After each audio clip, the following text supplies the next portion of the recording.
Hi, everyone. I wanted to just share a quick thought with you as we, again, as we kind of navigate through this really weird um, quarantine, this weird time where um, we're all trying to maintain that sense of community, even though we're connecting digitally. But I think the more that we take time to kind of check in with one another and do things like this, I think it will really be good to kind of help us get through all of this stuff.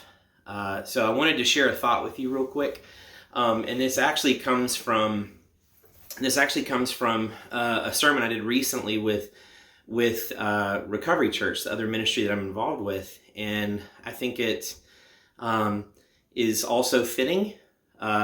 But it's really, I wanted to talk to you about the relationship between love and obedience, or the correlation between those two things, like what it means to love God, because so often we talk about our commitment to our relationship with God in terms of what do we what can we do to show that we love God, and all of these things. Like I've talked to a whole lot of people throughout my years of ministry who are like, well, is it just, I'm a Christian, but how do I have a heart? How do I really have a heart for loving God?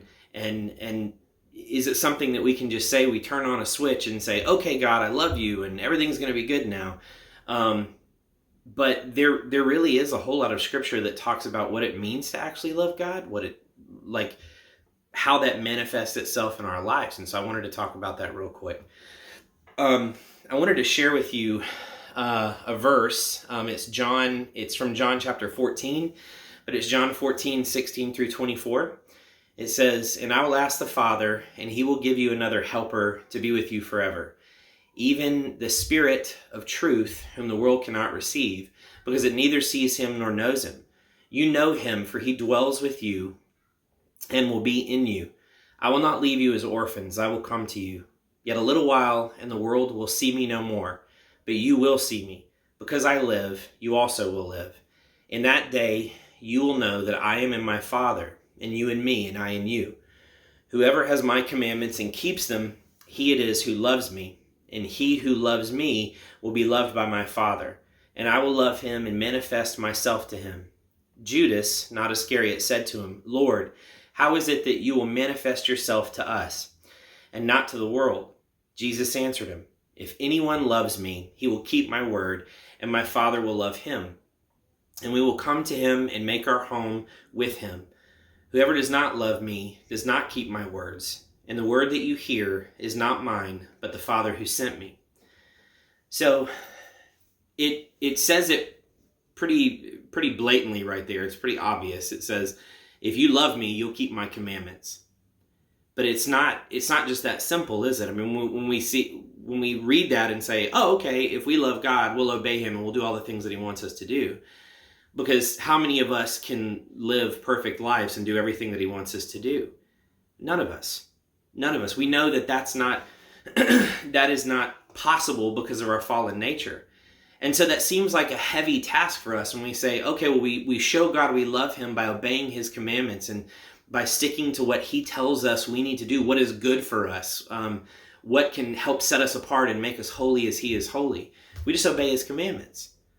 But the thing is, it's not like Jesus, it's not like we have these things and we're told these things from scripture where it's just like, okay, you're supposed to do these things, you're supposed to love the people around you, you're supposed to serve, you're supposed to humble yourself, you're supposed to do all these things, good luck, have fun, try hard. That's not what he says. Jesus told us that he was giving us an advocate. He was giving us a helper, and that's in the form of the Spirit. We know that we are given the power by God to be able to live a life that is holy and pleasing to him because we have his help. See, he tells us where to go. He shows us kind of what the finish line is, what the future is, but he doesn't leave us there. He says, I will help you get there. There's this great quote, and I'm a nerd, so I always have to reference these, but there's this quote from the sci-fi movie, The Matrix. And there's just this moment where this character named Morpheus is talking to another character named Neo, And he says, there is a difference in knowing the path and walking the path. There's a difference in knowing the path and walking the path. So the thing is, what he was telling Neo is, you may know what your future could be, right? You may know what the future will hold. You may know about this promise or this thing that you're holding on to, but you have to do your part to move in that direction, right? You have to run in such a way as to receive the prize. So we are told that in order to love God, in order to show that we love God, we must live by his commandments. We must do what he tells us to do. But he won't leave us hanging. He will always be there to guide us through those things, to lead us through those things, and to help us be more like him. That's what sanctification is. It's just becoming more like Jesus day after day. We can only do that with him. It's not something we can achieve on our own. So that said, I actually wanted to share a song with you guys, and this is actually not one that we've done with Church 220 on a Sunday yet. It's one that I wrote years back, and it's simply a song that reflects on God's love. And I thought it would be a good reminder, especially in this time where we do have a lot of worry and we do have a lot of things weighing heavy on us. It's a good reminder that one, we're supposed to love him, but two, his love is greater than anything we could ever come up with. So his love is great. His love is sufficient for us, and he'll continue to provide for us. So I'm going to share that with you guys now.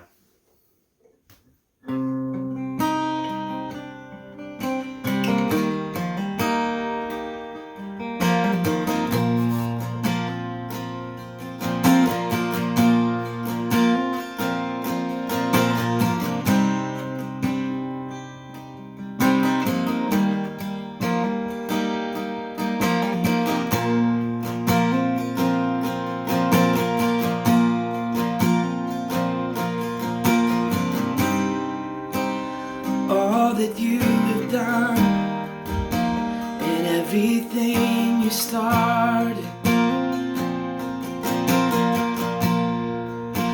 is changing me into everything I need, and all that I have wanted to be more like you. Like you.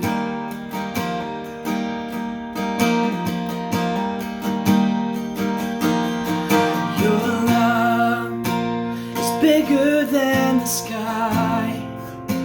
It covers all the earth. It stretches to the end of the sea. It gives me all my reason, gives me all my world. You freely give it to me.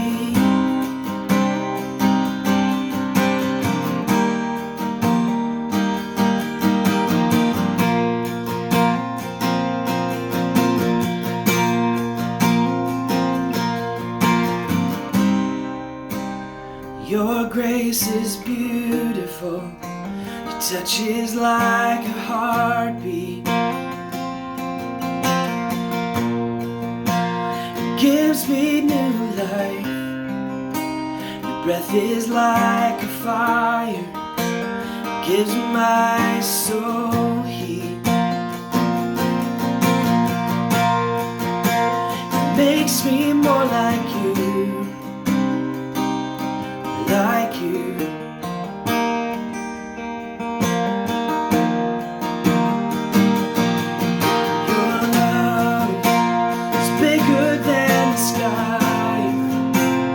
Covers all the earth, stretches to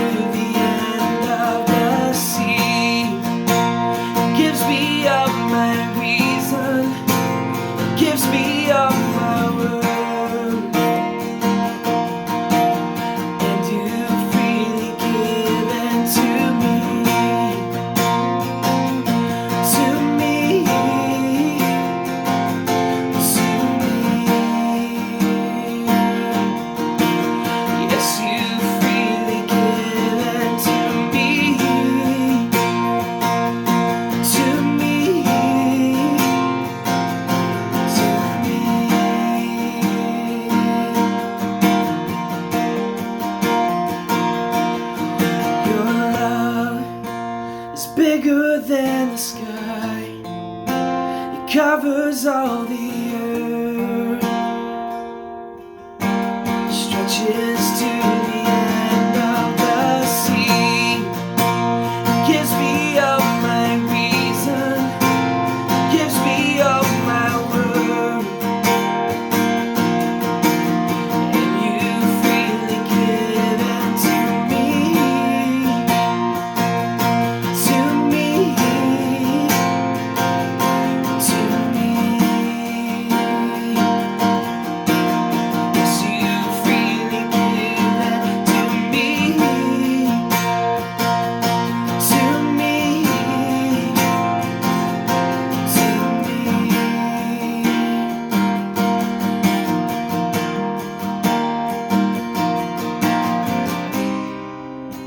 You're everything I need, and all that I have wanted.